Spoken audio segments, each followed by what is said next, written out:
That is, and yeah, going back to the irony, a lot of the information that people have comes from YouTube videos, right, that they saw, and it's just we have to make that connection that all of those things that people do on a daily basis, from ordering a ride share to creating, every time you click for an e-commerce order to work with your financial institution, any of those things that make our daily lives better are all enabled by this type of digital infrastructure. It all needs to work together to continue to grow. One of the examples that I used at a community open house just a week or so ago was just think about how frustrated you get when you get that spinning wheel because you're waiting on an answer, or your app isn't going through.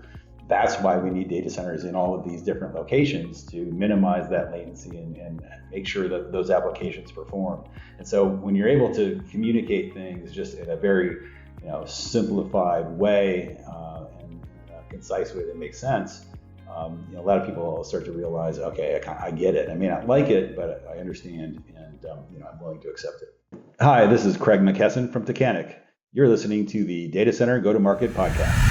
Hi, it's Joshua Feinberg, host of the Data Center Go-to-Market podcast. And today I'm welcoming a longtime industry veteran, thrilled to have joining me today, Craig McKesson, a data center developer working on some exciting projects in the US. Craig, welcome to the podcast. Thanks, Joshua. I'm excited to be here and looking forward to having a great conversation. Likewise. So you mentioned when we were planning this interview that one of your biggest challenges is overcoming community misconceptions about data center development. Can you give us a little bit of context, especially given your background coming from the data center operator and real estate side? Sure thing. I think anybody in this industry knows, there's been a lot of misperception around data centers. We've had a tremendous amount of growth, and quite frankly, with that growth has come a few problems. And so we found that in order to effectively engage with communities in an open and transparent manner, we've been able to overcome a lot of the fears, help educate people, and ultimately, try to align. I think, as an industry, one of our biggest challenges is really, taking a step back and aligning on, all of the good things that we're doing for communities, all the good things we're doing to enable both the U.S. and the global economies. All of those things, the digital infrastructure has really become, the fabric of the global economy. And so I think as the more we can educate people that we have aligned with different technologies, different cooling technologies like closed loop cooling to eliminate water use, doing things to mitigate air and noise and things like that, the more successful we'll ultimately be, and be able to actually continue to this absolutely incredible once in a lifetime growth pattern. It seems like, too, that some of these community development problems have gotten most pronounced in the last couple of years. Early on in the life of this podcast, a little over 2 years ago, I remember I was speaking to a marketing leader from CyrusOne, and at the time she was describing how, in addition to the normal buyer personas that people think about when they're selling hyperscale and selling colocation, she was talking about the idea of building a team or a dedicated position on community stakeholders. And it wasn't just the community stakeholders that show up at the events with a lot of tough questions. It was like educating and building trust with elected officials, regulators, utility companies. I know you come from a similar kind of background in a leadership role at T5 for a number of years. Is that something that caught you off guard a little bit of how to systematically approach this? And I'm just curious what kind of thinking you've brought to figuring out the whole go-to-market strategy with now, in addition to the traditional stakeholders, all of these additional voices that want to weigh in. Well, honestly, Joshua, I think it's part and parcel to the incredible, evolution of our growth. When I started in this business, we would do a 250 kW deal and high five each other. It was a big deal, right? I think the first data center we built at T5 was 6 megawatts, and it took us a couple of years to actually lease it, right? As things evolved from enterprise wholesale colocation into even the emergence of, call it, cloud 1.0. The sites really weren't that large, right? They could kind of hide in plain sight. The community didn't really notice what was going on. Now, I think, especially with the rise of AI, you're starting to look at, kind of campuses where 300 to 500 megawatt is kind of table stakes, and some growing over to a gigawatt. Those types of developments, need a lot of coordination with the local communities to make it work on so many levels.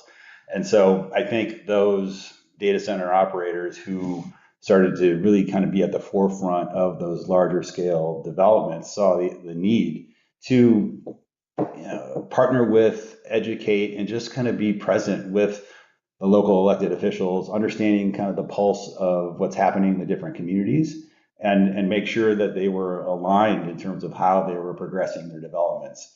And so I think we've all learned that that's incredibly necessary now. And like at Takanock, we're taking a pretty unique approach and looking at what are some of those problems that are out there now, especially around power, and then how can we come in and start solving those problems, bringing our own natural gas co-located generation capabilities that ultimately end up solving some of those needs. And so when we lead with a solution like that matches what a lot of the different communities are pushing back against, it helps the local elected officials, the planning and zoning boards, the city councils. It helps them actually show that they're listening to their constituents and pushing and working with the developers to create a win-win situation.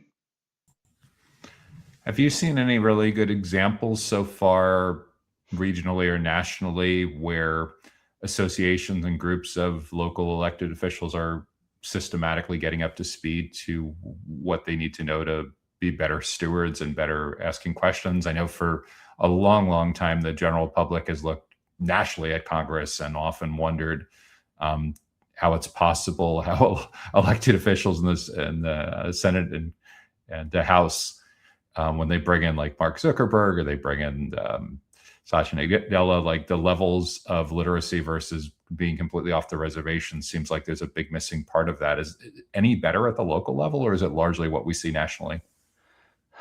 I think there's a gap, right? I think there's definitely those that are within this ecosystem that there can kind of be an echo chamber. And I think it's super, super important really to, get out in the community and do some open houses and kind of hear what people are asking.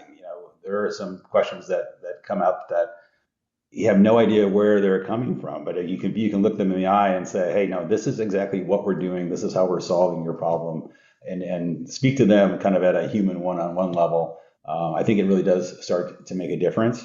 That really it does start at the local level, right? Everything kind of starts local and spreads upward. And so, especially in kind of those power constrained tier one markets that have experienced a lot of growth, that's where you're starting to see this groundswell of, hey, we don't want this data center here. We don't want any more development here. And unfortunately, the irony is a lot of this ends up spreading, through social media, within a lot of the platforms that we enable. That spreads to other areas that aren't necessarily kind of seeing the big picture. I think the more we can communicate some of the benefits that actually go down to the local community, whether it's in forms of tax revenue and other different benefits to the community, that's what we need to do as an industry to help align with the local politicians and the local leadership. It was interesting. I mentioned right before we started recording that about 4 months ago now, I attended one of these community town hall meetings in South Florida where I live, and there's about 400 or 500 people there. And needless to say, most of the people that were in the room were emotional, to say the least, and not really giving the people on the stage, which was a representation of Palm Beach County Municipal Government and FPL, the local utility company, and the developer, really even a chance to say their part. And ironically, if they had just simply used their favorite generative AI tool, they could have said like, hey, what are some good questions to ask the community affairs person from the local utility company that we should be concerned about for our homeowners association? But this is the challenge with all of this. That is. And yeah, and going back to the irony, a lot of the information that people have comes from, YouTube videos, right, that they saw. And it's just, we have to make that connection that all of those things that people do on a daily basis, from, ordering a ride share to creating, every time you click for an e-commerce order to um, work with your financial institution, any of those things that make our daily lives better are all enabled by this type of digital infrastructure. It all needs to work together to continue to grow. One of the examples that I used at a community open house just a week or so ago was just think about how frustrated you get when you get that spinning wheel because you're waiting on an answer or your app isn't going through. That's why we need data centers in all of these different locations to minimize that latency and make sure that those applications perform. And so when you're able to communicate things just in a very simplified way and in a concise way that makes sense, a lot of people start to realize, okay, I get it. I may not like it, but I understand, and I'm willing to accept it.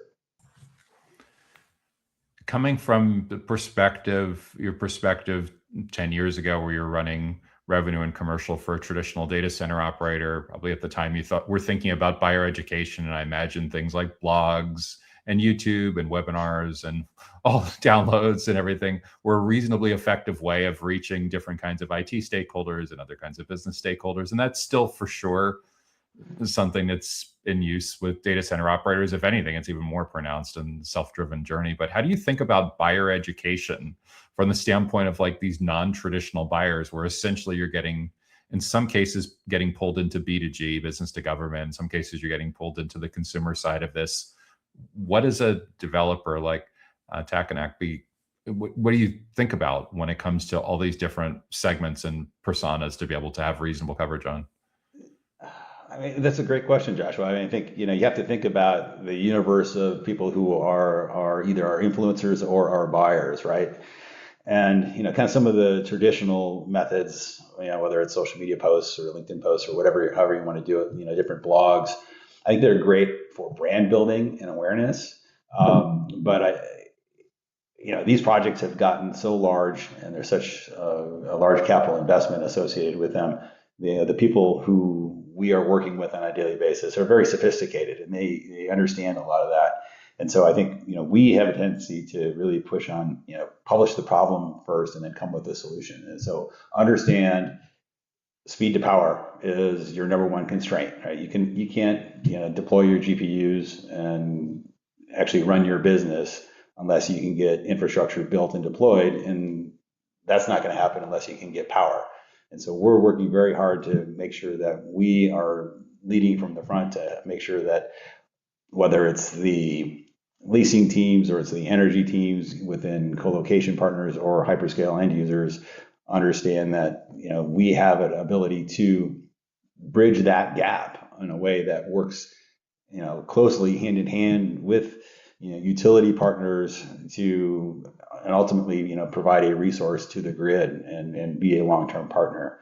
And so it really just comes down to understanding what that problem is, understanding what matters most to that person that you're talking to, understanding matching the kind of the message to the persona, and then solving that need, and then learning what that next stage of the process is and continuing to move up the chain. Do you find when you look at these when you have these conversations with non-traditional stakeholders, that they have an idea of what self-generation is all about, what alternate energy is all about? I mean, from the perspective of traditional co-location data centers, it's only really been in the last 2 or 3 years that behind the meter and self-generation and everything has become a big issue in the US. Do they get that a lot of the concerns that they have are less relevant when they're not talking about traditional utility grid?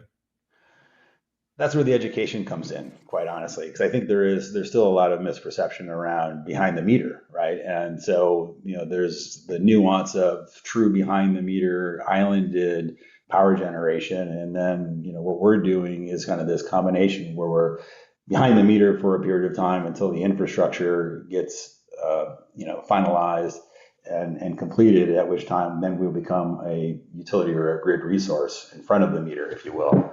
And so it goes back to that education and showing people that these are the trade-offs and the advantages to each. but it doesn't necessarily come naturally. I mean, I think you have to think about it. There's a certain solution for a certain use case. If you are in a very rural area that doesn't have a lot of very robust infrastructure, maybe a behind the meter solution is a better answer, assuming it fits with different regulatory environments. However, if you're focusing in on kind of a core tier one, data center market, now you're dealing probably with, a need for significant infrastructure upgrades. There's capacity constraints. There's things like that. That's where you can come in, work closely, with the state regulatory environments, the utilities, to say, hey, we can actually help you solve some of these capacity problems that you have.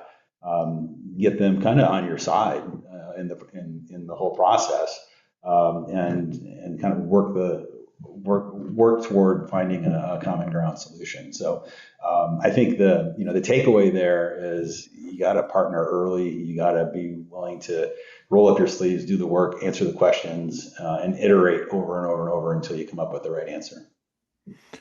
Almost seems to me, if you use like a conference analogy, that you could have potentially 3 or 4 different tracks of people in the same room, and you're trying to find a common denominator of what's relevant and what resonates with each, as opposed to giving like one general message. And in the case of the community groups, you're probably not finding too many IT executives who are going to be the traditional tenants, whether it's Anchor or more traditional colocation or hyperscale. But how do you figure out really what is going? How do you read the room to know what's going to add value, what's going to resonate, what's going to win them over?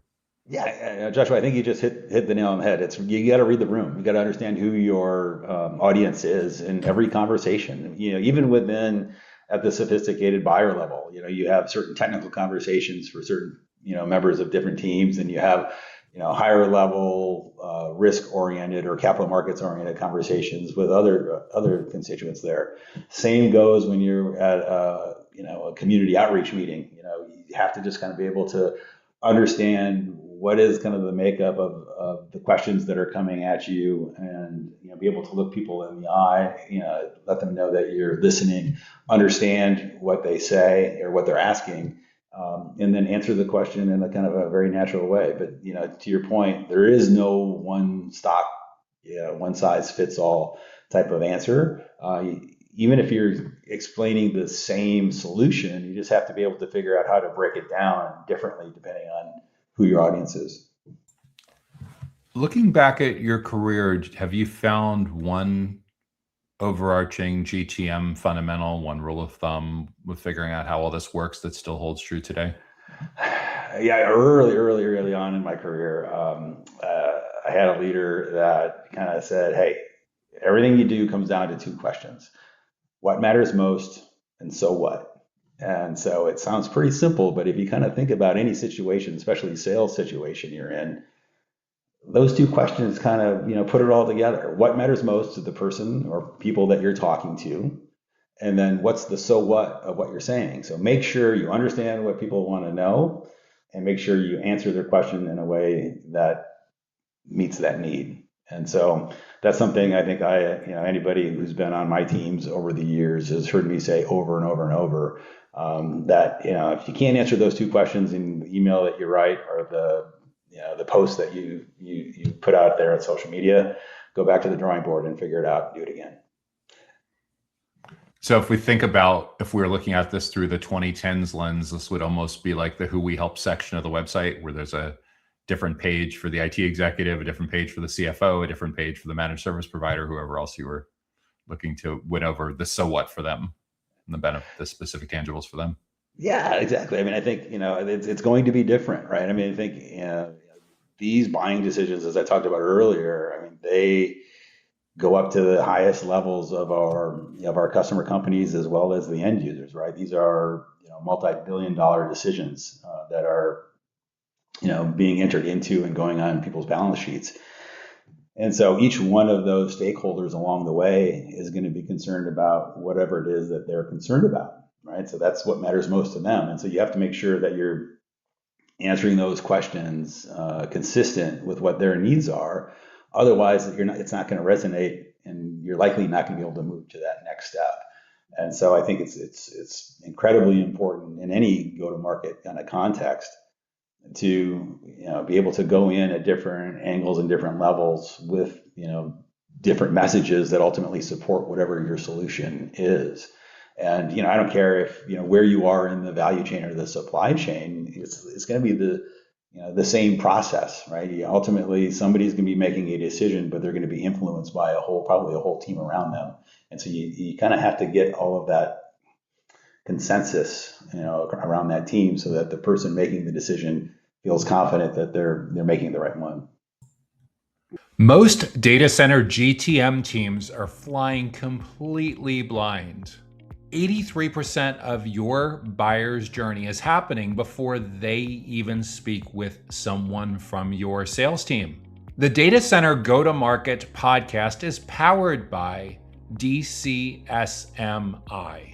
We've studied over 1,900 industry leaders to build a diagnostic framework that identifies exactly why deals fall apart and revenue stalls.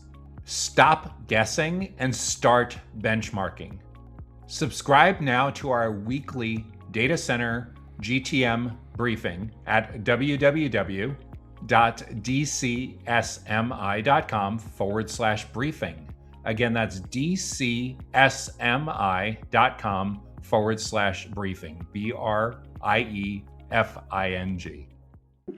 Have you found in these conversations now that as people are more widely adopting generative AI, their patience for close but not exact is different than it was today? It's like we were talking just a few moments ago about the idea of taking people down potentially 3 different navigation paths on a website, but now with generative AI, they can get someone, okay, I am a mid-career utility regulator in the Midwest, and average community size, this population struggling with this kind of utility bottleneck. And they, for the most part, they're getting these answers from generative AI. Does that make it more difficult for you to have relevance? Does it make it more difficult for you to be able to hire people on your team that can actually add value? Is it shifting to the point where everyone needs to be an expert now, and there's really not a lot of room for entry-level folks in this industry to build careers slowly and ramp up over time? That's another great question, and ultimately, I think it creates more opportunity. Quite honestly, the use of these tools is, on one hand, it's a bit of an equalizer, right? Because anybody can go into their favorite model and put in their query and pretty much get pretty close to whatever answer they're looking for. But the same goes, I think, for people on the selling side at any level, right? And I think I think it's incredibly important at kind of the more junior levels to be able to get in. I think generative AI will help people come up to speed faster, right? You're going to be able to, your learning curve is going to be a little steeper and probably a little faster. But if they're able to do that in conjunction with, a mentor or working with somebody who is a little bit more senior to help them craft the right queries, know what questions to ask, how to approach things from a different perspective. I think what it ends up doing is it level sets the kind of the technical information. But at the end of the day, I'm a big believer that people still buy from people. And so there's relationships involved. And I think you have to have your technical chops. You have to understand what the buyer are, how your solution fits them. But at the end of the day, you have to understand what that buyer is all about as a person, right? And how can you make that person's life easier, they're more successful in their job, whatever it is, that way to solve whatever problem it is that they're going to solve.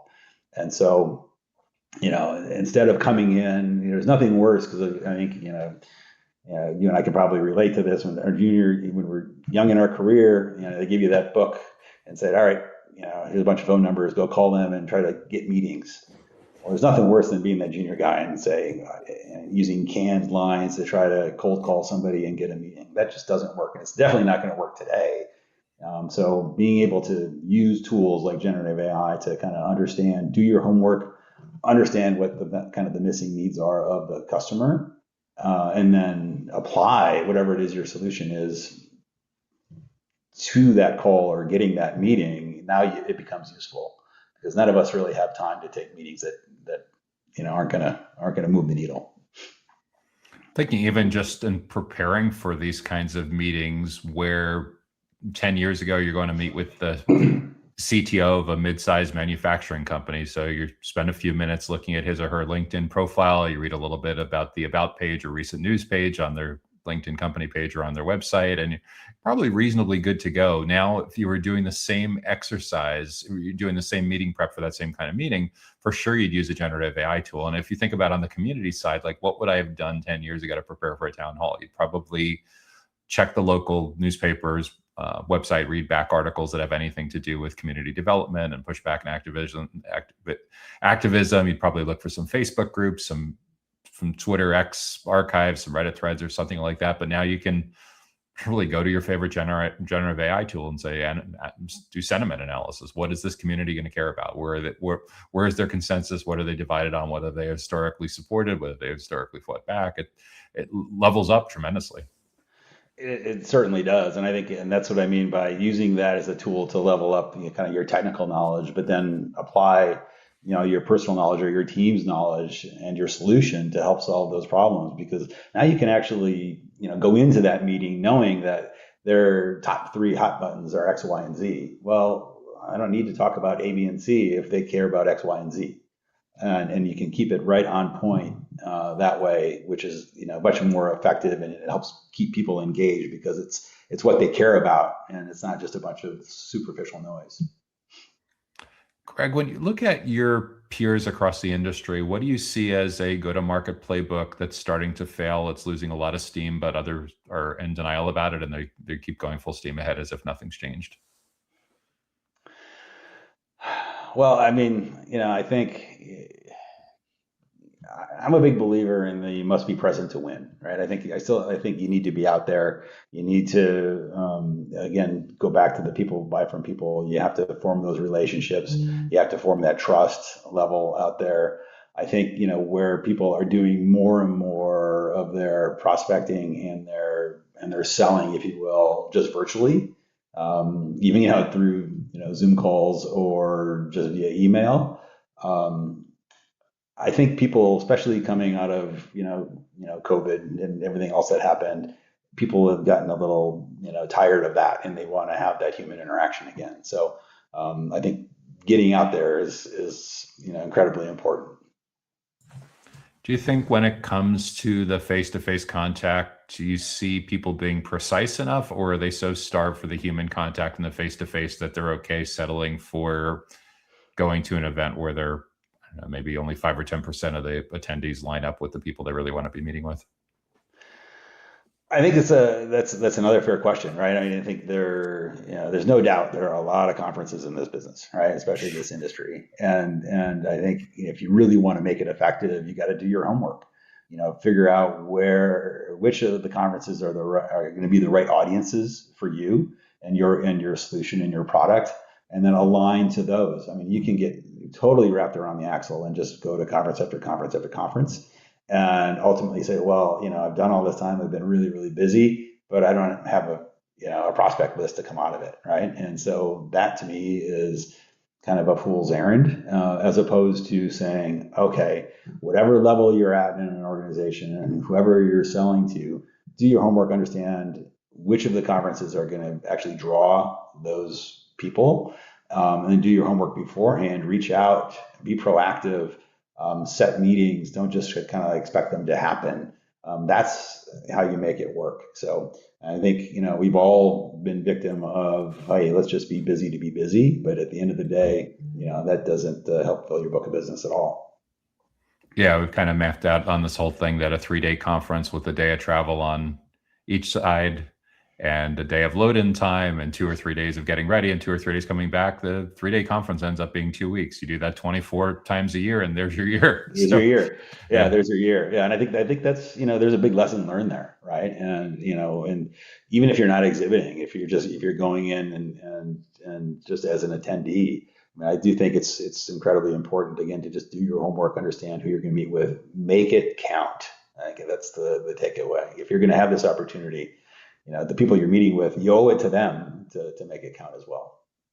I think sometimes too, when people's FOMO instincts are kicking in, they look to some of these larger companies where they're actually in a lot of Fortune 1000 companies, they have the luxury of having a full-time data center evangelist. And it's that person's entire job to be on pretty much every panel, be present at every conference, supported by a multi six-figure investment at the conference, a vendor exhibitor. But that's just usually not practical for a small to mid-sized company with a few dozen or even a few hundred employees. Yeah, I agree. It's not only is it not practical, but a lot of the time you're probably not even reaching the right people, right? And so, I think it's incumbent upon every, sales or revenue team to work closely. If you're a larger organization and you've got a marketing and events team, to make sure that you're lining things up and you're doing it the right way. Um, I've been fortunate enough to kind of, come up through my career, always being in a kind of very entrepreneurial, young, scrappy companies, kind of starting at the ground floor and making it happen. And so, I wasn't, in this, and I'm still not in a situation where you have this whole big support system around you to kind of just enable you. It's like, oh God, if I got to put all this work into it, I might as well make it count. So we'll do it right. I've been forecasting for a while that I think we're going to see a resurgence of micro events, inexpensive grassroots events held in conference rooms and classrooms with a couple dozen of the perfect right people on the attendance list. Do you think we're on the right track with seeing that? Do you think we're headed down that path, or do you feel that there's so much capital coming into this industry that people really aren't that concerned with precision right now? I think it's gonna be a blend of both. I do think there's a place for some of the larger scale conferences that draw, a lot of people and a lot of excitement and interest because there's a lot of good information that's shared there.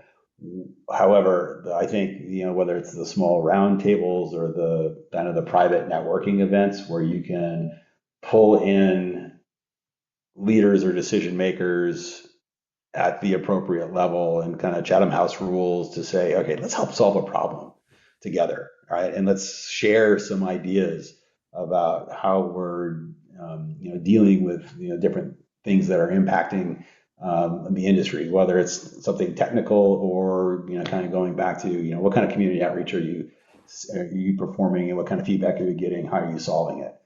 Those are the types of things where you start to build that kind of trust and relationship that ultimately is going to lead to some other opportunity down the road. I mean, I think one of the traps that people make in this business is they're always trying to go out for the sale. I'm kind of a believer that the sale is going to happen at some point, when the stars align, and if you do the right thing along the way. But yeah, I think those micro events and those targeted groups of kind of little problem solving events are much, much more valuable than just going out to every conference every other week. And I see with some of the tech and facilities companies I speak with that they're precise enough that they literally have like a dream 100, 200, 300 accounts where there's 8, 12, 8, 10, 12 people in each of those accounts, like to worry about getting in front of thousands of people when there's really only a few hundred that really matter. This is a challenge of capital efficiency and unit economics. And I think right now things are just moving so fast that everyone's trying to capitalize on momentum, and they'll figure out the capital efficiency and cost of acquisition and things like that later. But it's going to be interesting to see how it plays out. Yeah, it's definitely a space race right now, or a Literally. power race. No pun intended, right? It's a space race. But you're right. I think it kind of goes back to understanding, doing your homework on those organizations, whoever your target organizations are, understanding the decision making chain, where you fit in from a peer to peer relationship, and then how you can leverage other people on your team to get to the ultimate decision maker is super important. But it's not a dialing for dollars type of business, that's for sure. The where they fit in has been a really interesting dynamic to observe over the last couple of years too. I see a lot of chief commercial, chief revenue officers hiring career IT professionals and engineers onto their teams, even if those folks have never been on a sales team in their entire career, because when the IT person refuses to meet with anyone else besides another IT person, like that's your ticket. That's what's getting you past the bouncer rope. And the savvy, less technical account executive will go to the meeting and make sure that that resource is always sitting next to them. Or if they're hosting the breakfast seminar, the lunch and learn, the webinar, that's kind of like their internal version of a Gartner analyst that gives them some credibility with that persona. I 100% agree. I mean, I think that's exactly right. I think, you know, what we're ultimately selling is an incredibly, you know, significant, not just a significant investment, but it's an incredibly complicated solution. And so, you know, there are very few, you know, call it, you know, just salespeople that will bring enough of the technical side to really be able to, you know, push that conversation. But if you bring, whether it's, you know, somebody with significant IT experience or, you know, management and operations experience or energy experience to the table, now you can have, you know, the best meetings I've ever been to, or when you've got, you know, two energy people, boom, just having a mind meld on some crazy policy issue, or ways to solve different problems, speaking in acronyms that you've never heard of before, and you come out of it and they're both nodding and smiling and saying, "Hey, this is a great solution. Let's move this thing ahead." That's not something, you know, that a typical salesperson is going to be able to do on their own. So I think that's where ultimately, you know, check your ego at the door, figure out who the best people on the team are, bring you know, bring them to the meeting, right? That's why there's, you know, 11 people on a football team. So when you walk into these community meetings and you're trying to conceptualize and plan to prepare, how do you think about what that actual decision committee is, both who's in the room and who's not in the room, who ultimately you're going to need to win over? And is there a certain way that you think about ranking them, like a primary, a secondary? Like, how do you figure out where to spend your efforts?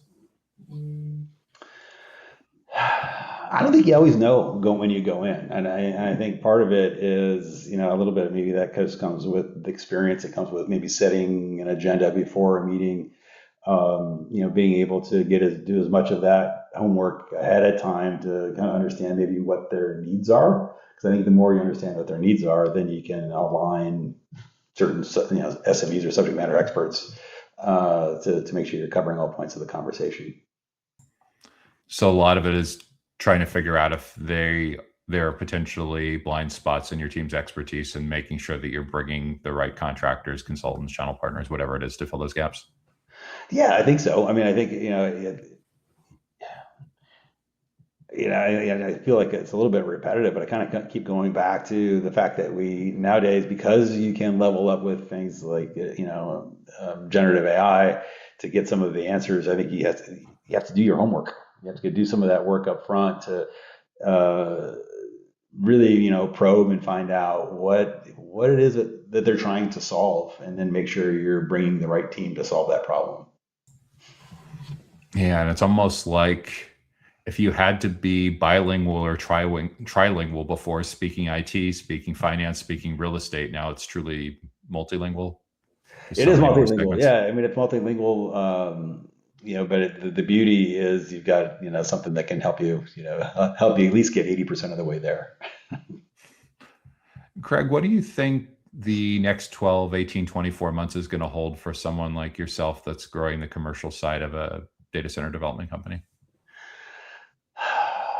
Oh, I think it's going to be crazy hair on fire growth, quite honestly. I mean, I don't see this stopping anytime soon. You know, I think the challenges are going to continue to grow. I think ultimately it's going to come full circle back to the, you know, the first topic that we talked about. You know, I think we as a data center industry need to come together and be better communicators. Get the word out of what are some of the benefits of digital infrastructure, what are the benefits to different communities, how are we doing things more sustainably and doing it in a way that can coexist, with different communities. And so, you know, ultimately there's going to be a lot, it's going to take a lot of work, but it's also going to, you know, result in all of us needing to really work together to make all of this, you know, continue to grow.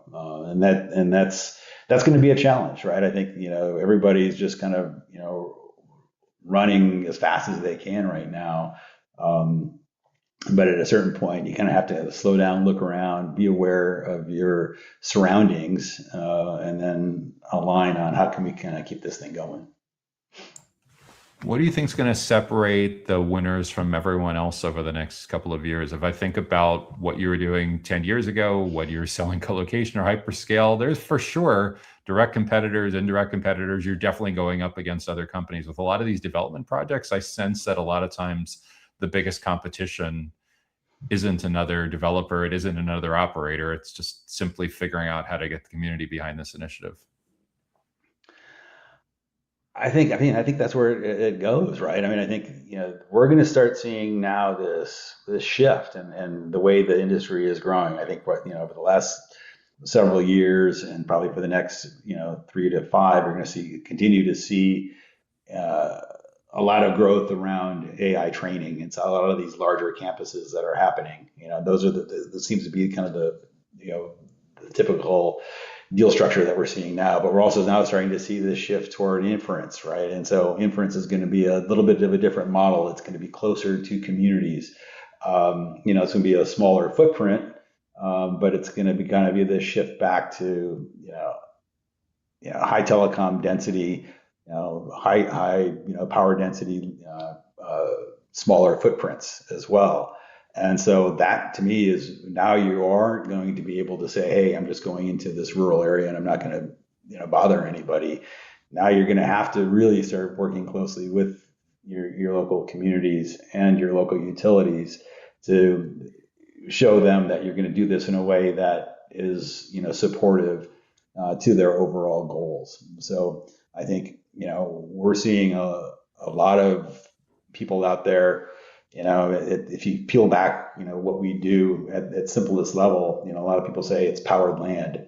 Well, there's a lot of people out there that are, hand waving about powered land, but they don't have all the components to actually make it work at the end of the day. And so that starts to leave a bad taste, I think, in people's mouths. And so that's where you're going to start seeing, I think, some, whether it's consolidation in the industry or some of these players end up dropping out because the capital requirements are getting very, very strong in terms of long lead equipment, in terms of utility deposits, infrastructure upgrade deposits, things like that. And so there's definitely going to be, I think, kind of a reshuffling of the deck chairs here a little bit here over the next couple of years. But ultimately, I think that's going to be good for the industry as well.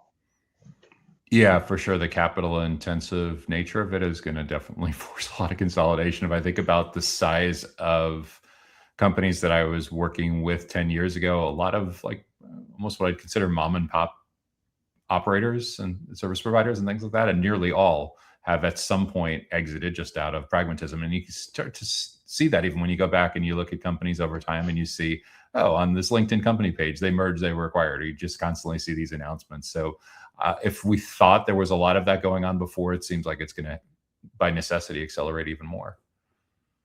Yeah, I agree. I mean, I think it almost has to, right? I mean, I think, but again, I think, the universe of buyers now is a lot different than it was 10 years ago or 15 years ago. When we're starting T5, we were looking at the Fortune 500, Fortune 1000 customer base, right? And so the way you had to go to market, the way you built your brand, how you sold was entirely different than kind of the pretty small pool of buyers that you're talking about now.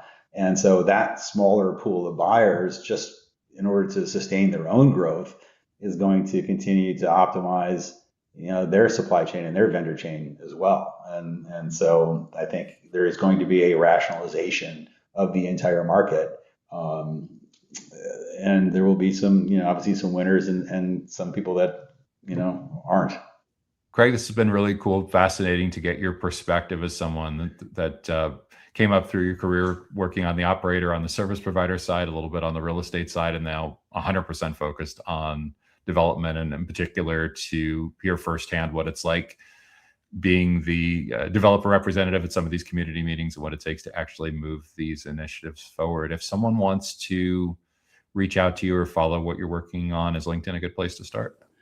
LinkedIn's a great place to start, and I look forward to engaging in constructive conversations out there. And Joshua, I really appreciate you having me on the podcast. I think it's always some fascinating discussions, and wish you all the best.